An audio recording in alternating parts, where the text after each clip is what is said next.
मेरठ में जिस तरह से एक पत्नी ने मर्चेंट नेवी में काम करने वाले अपने पति को अपने प्रेमी के साथ मिलकर मौत की नींद सुला दिया, उससे पूरे मेरठ शहर में तहलका सा मचा हुआ है।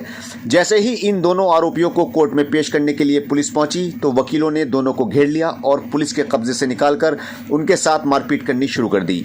तमाम मुश्किलों के बाद पुलिस ने वकीलों के चंगुल में से दोनों को छुड़ाया और कोर्ट में पेश किया गया, जहां से उन्हें जेल भेज दिया गया है।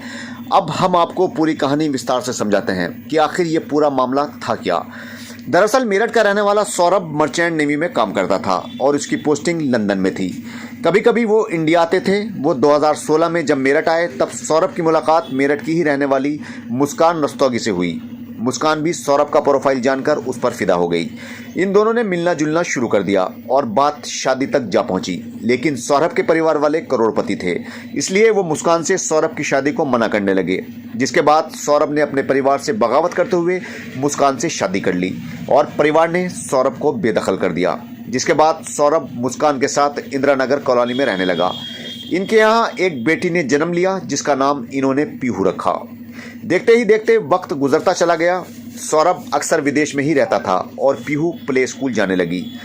साल 2019 में जब मुस्कान अपनी बेटी पीहू को स्कूल छोड़ने गई तब वहां उसकी मुलाकात साहिल शुक्ला नाम के शख्स से हुई और देखते ही देखते दोनों में दोस्ती हो गई। जब साहिल को पता चला कि मुस्कान घर पर अकेली रहती है और उसका पति विदेश में रहता है तो उसकी आंखों की चमक बढ़ गई और उसने मुस्कान के घर आना जाना शुरू कर दिया। इन दोनों में अफेयर हो गया और ये दोनों आपस में घर पर और बाहर भी मिलने जुलने लगे। साहिल शुक्ला चरस पीने का आदी था। उसने मुस्कान के अकेलेपन का फायदा उठाकर उसको भी चरस पीने का आदी बना दिया। अब वो चरस और गांजा मुस्कान के घर लाता था और दोनों पूरी पूरी रात चरस और गांजा पीते थे। 2022 तक सब कुछ सही चला, लेकिन अब साहिल मुस्कान से कहने लगा कि वो उससे शादी करना चाहता है, लेकिन मुस्कान इस बात को टालती रही। मुस्कान अब सौरभ से भी फ़ोन पर कम ही बात किया करती थी, जिसके चलते सौरभ को भी कुछ कुछ शक होने लगा। फरवरी के महीने में सौरभ लंदन से वापस आ गया और 25 फरवरी को उसने अपनी पत्नी मुस्कान का बर्थडे मनाया। 28 फरवरी को पीहू का जन्मदिन था, वह भी सेलिब्रेट किया गया।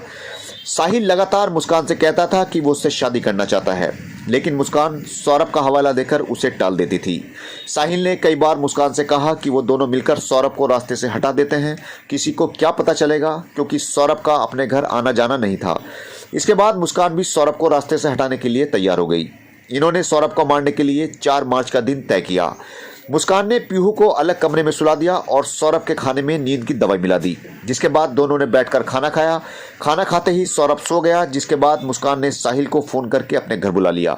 इसके बाद इन दोनों ने मिलकर चाकू से सौरभ की हत्या कर दी। इन्होंने सौरभ की लाश को बेड से उतारा और उसे घसीटकर बाथरूम के अंदर ले गए, जहां पर इन्होंने सौरभ की लाश के 4 टुकड़े किए और पहले बेड में छिपा दिए। लेकिन कुछ वक्त बाद इनके दिमाग में एक और प्लान आया और साहिल बाजार जाकर एक पानी भरने वाला ड्रम ले आया और लाश को उसमें डालकर उसके ऊपर से सीमेंट भर दिया गया। 5 मार्च की सुबह मुस्कान ने पीहू को लिया और उसे अपनी मां के घर छोड़ाई और उनसे बताया कि वो और सौरभ मनाली घूमने के लिए जा रहे हैं। पीहू का स्कूल है, इसलिए वो आपके पास ही रहेगी। पीहू को अपनी मां के घर छोड़कर वो वापस आई और ये दोनों घूमने के लिए शिमला और मनाली चले गए। मुस्कान सौरभ का मोबाइल भी अपने साथ ले गई और उसका इस्तेमाल करती रही ताकि किसी को ये शक ना हो कि सौरभ का मोबाइल वर्क क्यों नहीं कर रहा है। शिमला के मंदिर में इन दोनों ने शादी की और वहीं के होटलों में रहे। इस घूमने फिरने में मुस्कान का काफ़ी पैसा खर्च हो चुका था। हालांकि सौरभ का फ़ोन उसके पास था और सौरभ के अकाउंट में 6 लाख रुपए मौजूद थे, लेकिन मुस्कान उसे निकाल नहीं पा रही थी। 17 मार्च को मुस्कान और साहिल वापस मेरठ आ गए। वहीं दूसरी ओर सौरभ का भाई राहुल कई दिनों से सौरभ से बात करने की कोशिश कर रहा था, लेकिन हर बार मुस्कान ही फ़ोन रिसीव करती थी और कोई ना कोई बहाना बना देती थी। जिसके चलते 18 मार्च को राहुल सौरभ के घर जा पहुंचा, लेकिन घर पर कोई नहीं मिला। तो उसने आस पड़ोस में सौरभ के बारे में जानकारी करनी शुरू कर दी। अभी राहुल वहां पूछताछ कर ही रहा था कि तभी मुस्कान एक लड़के के साथ वहां पहुंची। तो राहुल ने पूछा कि ये कौन है, लेकिन वो गोलमोल जवाब देने लगी।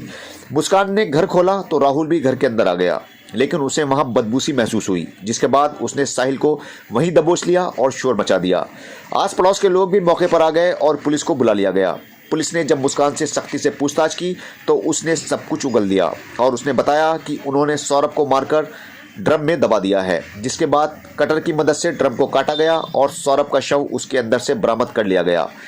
क्योंकि ड्रम में लाश को दबाए हुए काफी वक्त गुजर चुका था और सीमेंट सूख चुका था, इसलिए ड्रम को काटने में 2 घंटे का वक्त लग गया। पुलिस ने मुस्कान और साहिल को गिरफ्तार किया और कोर्ट में ले जाया गया, जहां पर वहां के वकीलों ने दोनों को पकड़ लिया और उनकी पिटाई करनी शुरू कर दी। पुलिस ने बामुश्किल दोनों को भीड़ से बचाया और कोर्ट में पेश किया गया, जहां से दोनों को जेल भेज दिया गया।